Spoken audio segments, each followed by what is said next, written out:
dinang tahakam dinang motong di anonan tahamiri dinang tahawana dinang katunggai tong dinang.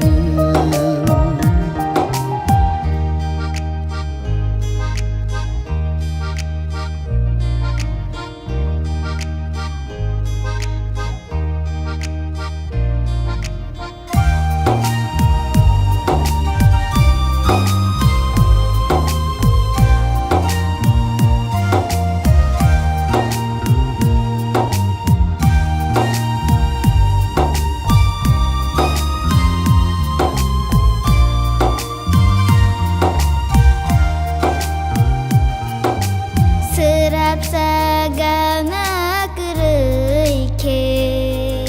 fayo mokol ni mektai serap sar sama tong ya ke fayo kao katanggai tonggai ni gana renai ani maya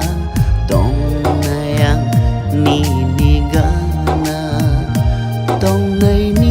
ni shamo rinai ani khano tong nayang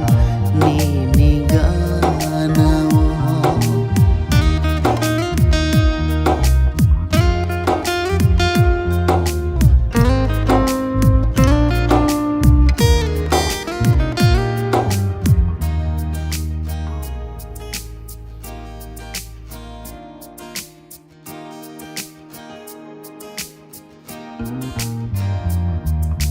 tong rudi afa ngano salbrum nini kuriwo